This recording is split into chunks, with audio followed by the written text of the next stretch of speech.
You're listening to TIME's D.C. Brief audio newsletter from April 22nd, 2025. This audio was produced by 11 Labs for Time using an AI voice. Our top story today is called Why Pete Hegseth's Troubles Are Giving Republicans Serious Heartburn by Time senior correspondent Philip Elliott, with reporting by politics reporter Nick Popley.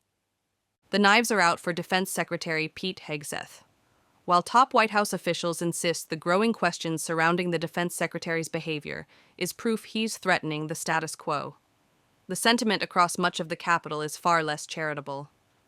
Amid the fallout of news that he shared military targets to a second group chat, this time from his personal phone and to family members, there is a growing sense that the former Fox News Weekend host is poised to be one of the first senior members of the administration to be shown the exit.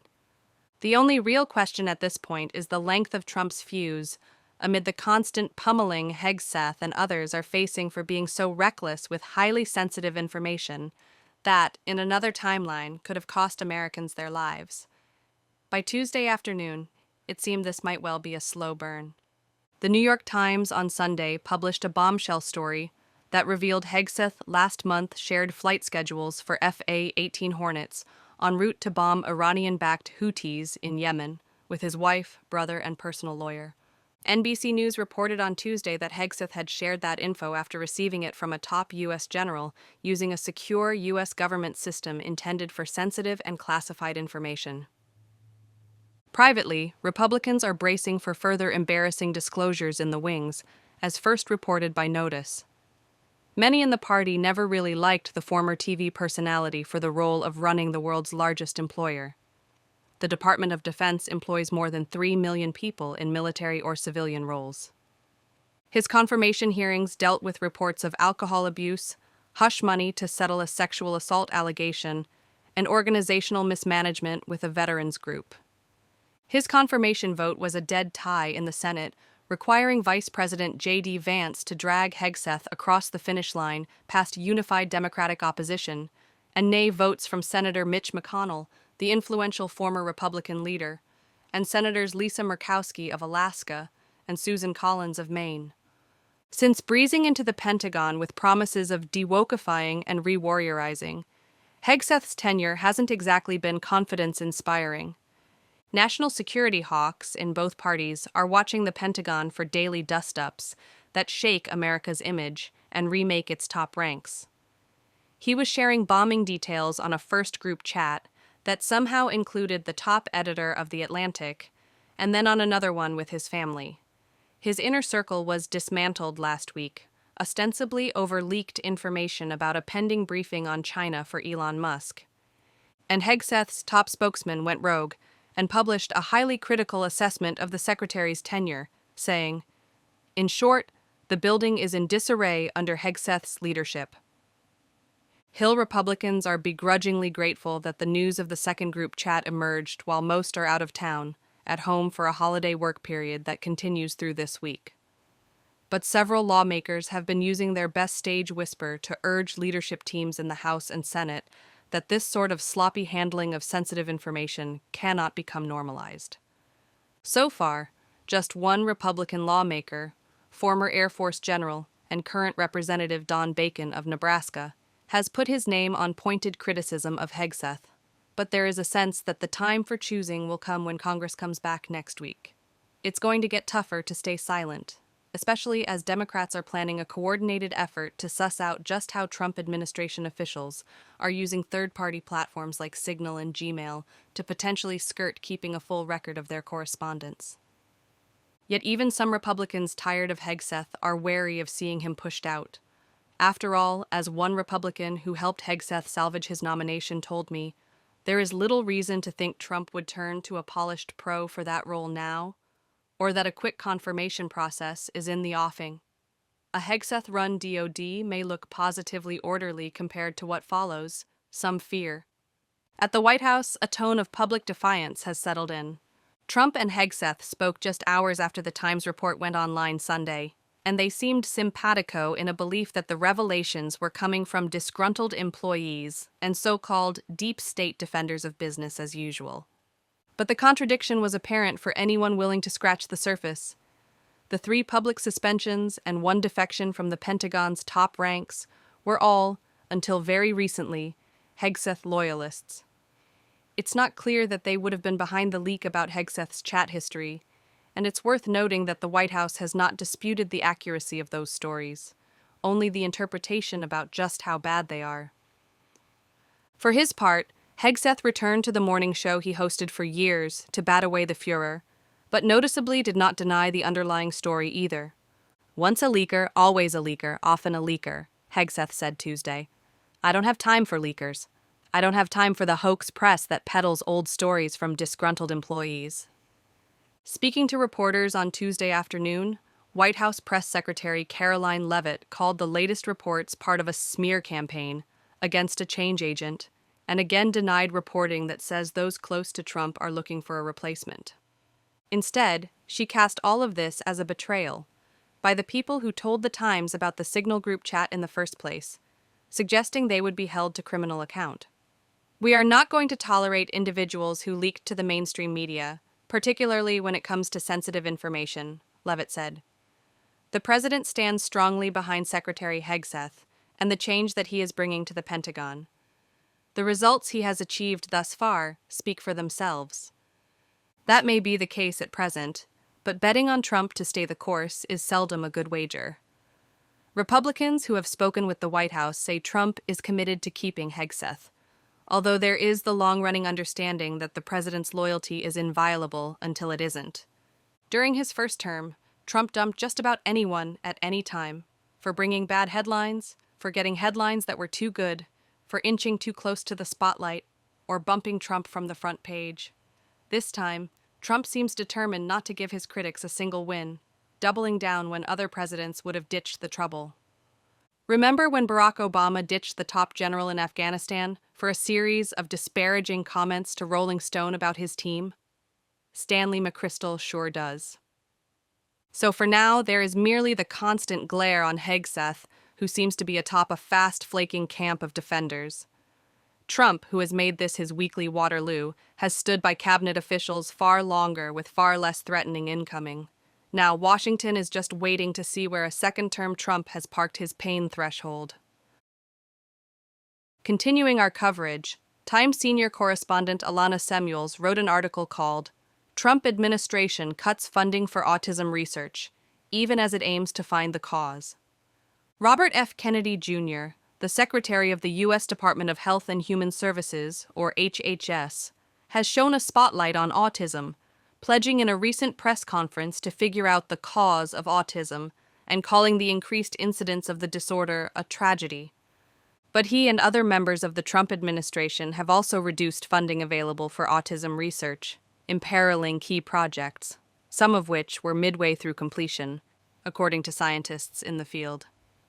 Michael Page Sandbank, an autism researcher at the University of North Carolina at Chapel Hill, says, funding for autism research is actually disappearing at a time when we see the director of HHS talking a lot about autism as though they think it is important. Behind the scenes, they are taking a hammer to the whole apparatus for autism research. The cuts come at a time when the incidence of autism is up.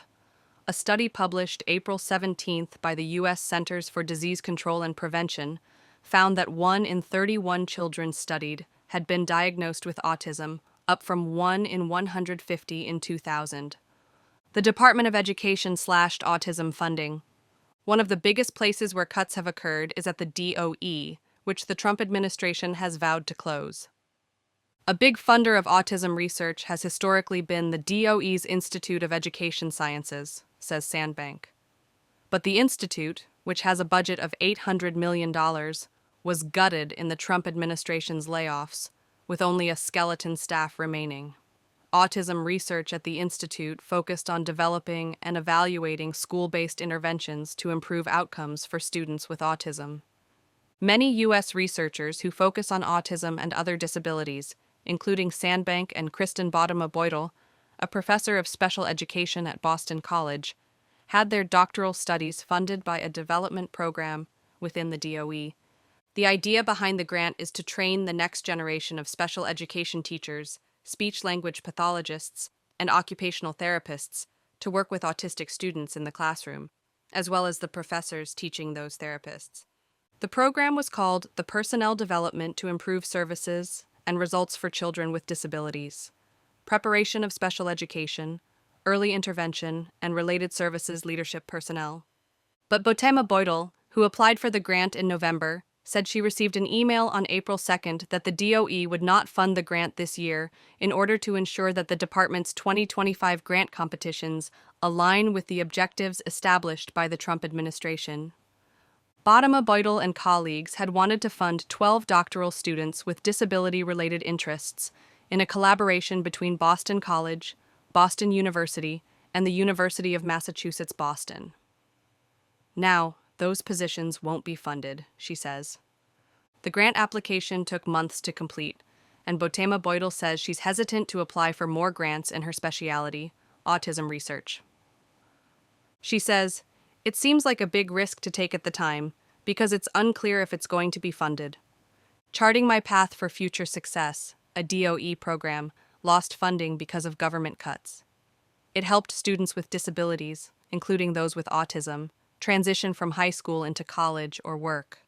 A DOE spokesperson told NPR in April that Charting My Path had questionable implementation and that too much of the $43 million in funding was going to contractors.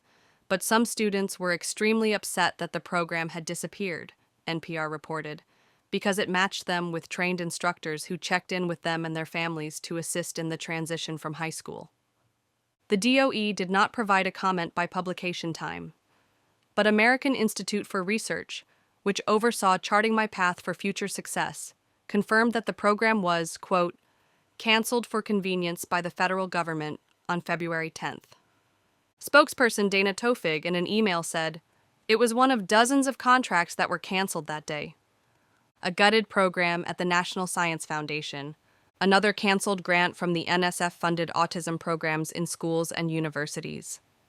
The Frisch Center for Autism and Innovation at Vanderbilt University lost $7.7 million in funding because its grant application, which was initially approved, included the terms inclusion and accessibility, according to Jessica Schoenhut-Stasek, who runs communications for the Frisch Center and was also a student in the program. The program offered grants for neurodivergent students or people studying neurodivergent students, says Schoenhut-Stasek. The grant also sponsored a summer summit for autistic students, says Schoenhut-Stasek, who is herself autistic. This is just so deeply sad, she says. To be given this money to be told, here is the money to pursue your dreams, is just so big for any autistic person. NSF declined comment for this story. The Department of Defense cut autism funding. DoD also funded a lot of autism research, Sandbank says, but a reorganization there has left future projects in jeopardy. The DoD funding was through something called Congressionally Directed Medical Research Programs. In each of the last 5 years, the Autism Research Program under that bucket has received $15 million, according to DoD press releases. The DoD studies autism in part because it affects children of military families. In 2025, though, a number of the same research programs received funding as they had in the past, including breast cancer research.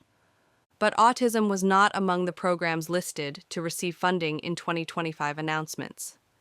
Because autism is not included, Sandbank, who was going to submit a grant for this funding, no longer plans to, she says. A spokesperson for the Congressionally Directed Medical Research Programs confirmed that autism is not one of the 12 research programs funded this year, but said that autism is included as a topic area for a separate bucket of funding, the peer-reviewed medical research program. There are more than 50 topics listed in that funding area, including autism. An abrupt halt at the National Institutes of Health. NIH is also a huge funder of autism research, but shifting priorities there have ended or delayed some of these projects, says David Mandel, a professor of psychiatry at the University of Pennsylvania who studies autism.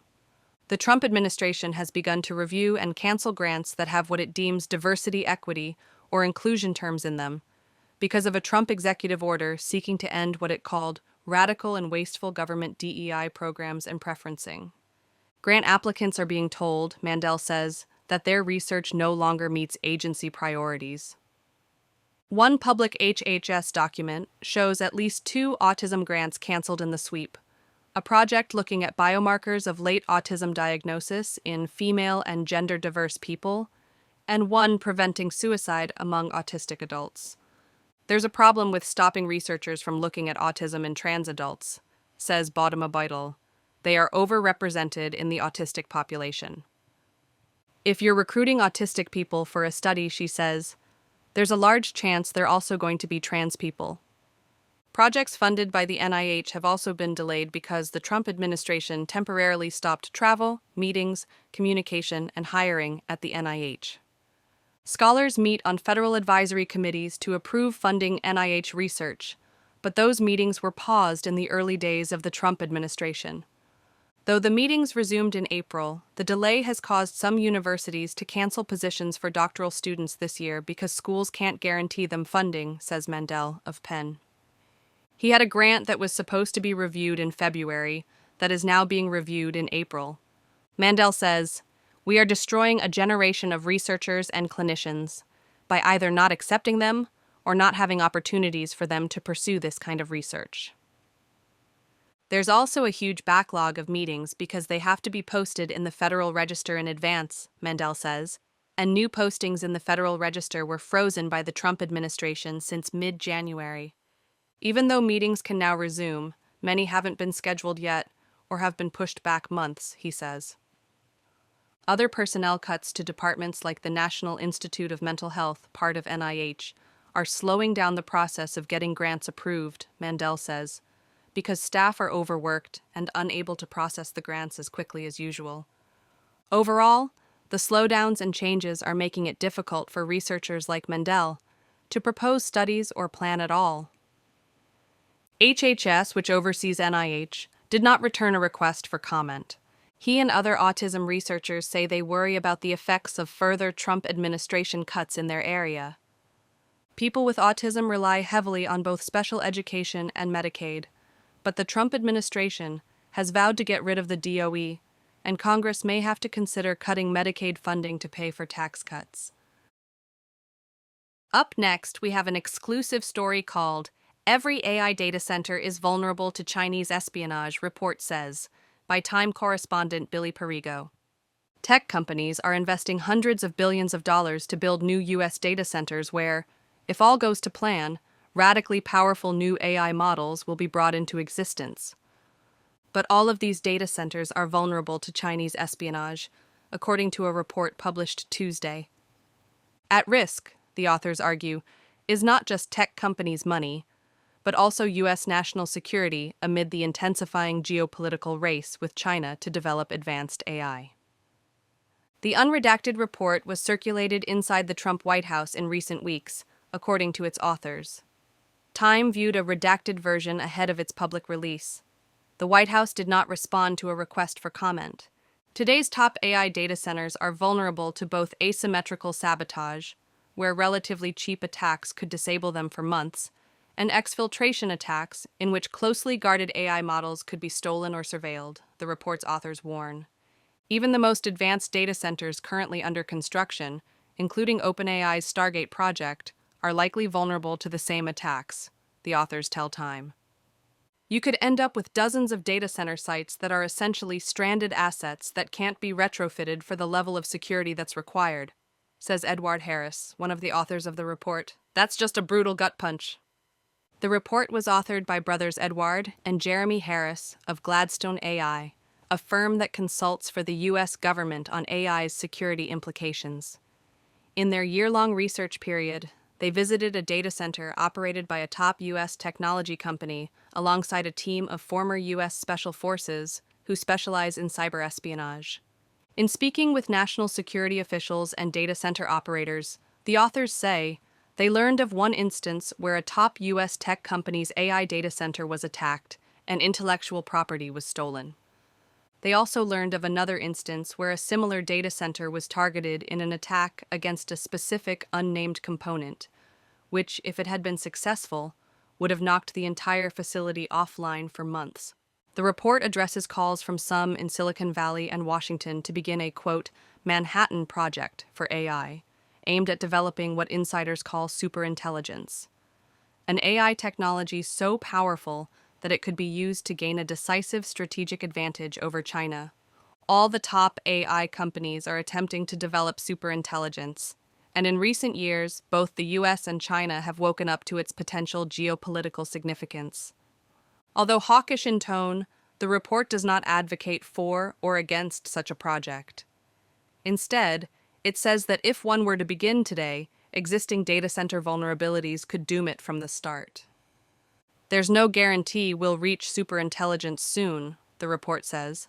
But if we do, and we want to prevent the Chinese Communist Party from stealing or crippling it, we need to start building the secure facilities for it yesterday. China controls key data center parts. Many critical components for modern data centers are mostly or exclusively built in China, the report points out. And due to the booming data center industry, many of these parts are on multi-year back orders. What that means is that an attack on the right critical component can knock a data center offline for months or longer. Some of these attacks, the report claims, can be incredibly asymmetric. One such potential attack, the details of which are redacted in the report, could be carried out for as little as $20,000, and if successful could knock a $2 billion data center offline from between 6 months to a year. China, the report points out, is likely to delay shipment of components necessary to fix data centers brought offline by these attacks, especially if it considers the U.S. to be on the brink of developing superintelligence. The report says, we should expect that the lead times on China-sourced generators, transformers, and other critical data center components will start to lengthen mysteriously beyond what they already are today. This will be a sign that China is quietly diverting components to its own facilities, since after all they control the industrial base that is making most of them. AI labs struggle with basic security, insiders warn. The report says that neither existing data centers nor AI labs themselves are secure enough to prevent AI model weights, essentially their underlying neural networks, from being stolen by nation-state level attackers. The authors cite a conversation with a former OpenAI researcher who described 2 vulnerabilities that would allow attacks like that to happen, one of which had been reported on the company's internal Slack channels, but was left unaddressed for months. An OpenAI spokesperson said in a statement, "It's not entirely clear what these claims refer to, but they appear outdated and don't reflect the current state of our security practices. We have a rigorous security program overseen by our board's Safety and Security Committee." The report's authors acknowledge that things are slowly getting better. According to several researchers we spoke to, security at frontier AI labs has improved somewhat in the past year, but it remains completely inadequate to withstand nation-state attacks, the report says. According to former insiders, poor controls at many frontier AI labs originally stem from a cultural bias towards speed over security. Independent experts agree many problems remain. There have been publicly disclosed incidents of cyber gangs hacking their way to the intellectual property assets of NVIDIA not that long ago. Greg Allen, the director of the Wadhwani AI Center at the Washington think tank, the Center for Strategic and International Studies, tells Time in a message, "The intelligence services of China are far more capable and sophisticated than those gangs. There's a bad offense-defense mismatch when it comes to Chinese attackers and US AI firm defenders," he says. Superintelligent AI may break free. A third crucial vulnerability identified in the report is the susceptibility of data centers and AI developers to powerful AI models themselves. In recent months, studies by leading AI researchers have shown top AI models beginning to exhibit both the drive and the technical skill to escape the confines placed on them by their developers. In one example cited in the report, during testing, an OpenAI model was given the task of retrieving a string of text from a piece of software. But due to a bug in the test, the software didn't start. The model, unprompted, scanned the network in an attempt to understand why, and discovered a vulnerability on the machine it was running on. It used that vulnerability, also unprompted, to break out of its test environment and recover the string of text that it had initially been instructed to find. The report says, As AI developers have built more capable AI models on the path to superintelligence, those models have become harder to correct and control. It continues, this happens because highly capable and context-aware AI systems can invent dangerously creative strategies to achieve their internal goals that their developers never anticipated or intended them to pursue. The report recommends that any effort to develop superintelligence must develop methods for, quote, AI containment, and allow leaders with a responsibility for developing such precautions to block the development of more powerful AI systems if they judge the risk to be too high. And finally, Time Politics reporter Nick Popley writes, Democrats denied access to Abrego Garcia in El Salvador, demand daily proof of life. 4 House Democrats traveled to El Salvador on Monday to pressure President Nayib Bukele and the Trump administration to release Kilmar Abrego Garcia, a Maryland resident who was deported last month, despite a federal court order protecting him from removal. But after being denied access to Abrego Garcia during their visit, the lawmakers said they were now demanding the Trump administration produce daily proof of life, as well as access to counsel and his immediate release. Representative Yasemin Ansari of Arizona, one of the House Democrats who traveled to the Central American country, said at a press conference on Monday afternoon, "Since we were not able to get the answers we need today from the embassy, we have written a letter just as of 30 minutes ago to Secretary of State Marco Rubio, demanding daily proof of life for Mr. Abrego Garcia. And of course, finally, demanding his safe return home." The visit by the delegation, which included Representatives Robert Garcia of California, Maxwell Frost of Florida, Maxine Dexter of Oregon, and Ansari, is the latest effort by Democrats to bring attention to Abrego Garcia's case, which some legal scholars say has brought the U.S. to the brink of a constitutional crisis. The Supreme Court this month ordered the federal government to facilitate Abrego Garcia's return to the United States, but the Trump administration has declined to do so, citing lack of jurisdiction. The Democratic lawmakers said their request to see Abrego Garcia was denied by the Salvadorian government, as it was not an official trip, though they did meet with the U.S. Embassy in El Salvador. There is no reason for me to believe that the Trump administration is doing anything to facilitate his safe return home, Ansari said, and that is simply unacceptable. The visit follows one last week by Senator Chris Van Hollen of Maryland, who after 2 days of negotiations was permitted to meet briefly with Abrego Garcia.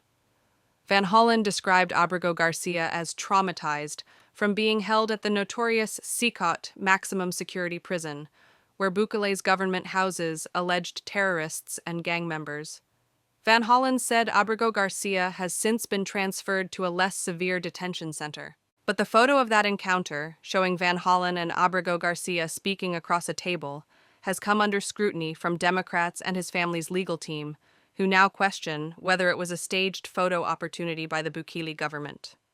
"We know nothing of Mr. Abrego Garcia's whereabouts since the staged photo op on Thursday," said Chris Newman, the attorney representing his family, at Monday's press conference. "Unfortunately, we are no longer able to trust the representations about this case made either by the United States government or by the Salvadorian government." Abrego Garcia was deported on March 15th, one of over 200 individuals swept up in a mass deportation order by the Trump administration. The administration invoked the 1798 Alien Enemies Act to justify expedited removals, despite widespread legal challenges and mounting bipartisan concern over its use outside of wartime. Though Abrego Garcia entered the U.S. illegally years ago, a judge in 2019 granted him withholding of removal status, after determining that his fears of persecution if he were returned to El Salvador were credible. Nonetheless, Immigration and Customs Enforcement deported him in March in what the Justice Department initially described as an, quote, administrative error. Since then, both a federal judge and the U.S. Supreme Court have affirmed that the government must help bring him back, a mandate that administration officials say they cannot fulfill without El Salvador's cooperation. Republican leaders have accused Democrats of defending criminals, pointing to unverified allegations that Abrego Garcia is tied to MS-13. The White House referred to the Democrats' visit as an apology tour for a deported illegal immigrant gang member. The White House said in a press release, "Today, 4 more Democrats are in El Salvador, picking up their party's mantle of prioritizing a deported illegal immigrant MS-13 gang member over the Americans they represent." Yet the only evidence produced linking Abrego Garcia to gang activity is a 2019 police report that has long been questioned in court. His family and attorneys have denied the claims, and judges reviewing his case have repeatedly upheld protections for him. Court documents reviewed by Time found that Trump's administration had a chance to challenge Abrego Garcia's protection from deportation during his first term, but didn't take it. Frost said their visit was in part to ensure that the public doesn't forget about the Trump administration's deportations. They do so much to make sure people forget about them breaking the law, forget about them completely ignoring the Supreme Court, he said. Democrats at the press conference also raised concerns about André José Hernández Romero, a Venezuelan asylum seeker deported to El Salvador after the Trump administration accused him of gang affiliations based solely on his tattoos. Romero, a gay makeup artist, fled Venezuela fearing persecution and legally applied for asylum through a U.S. government app. "We know that he has had no gang affiliations that anyone is aware of, or that they presented in a court of law," Garcia said.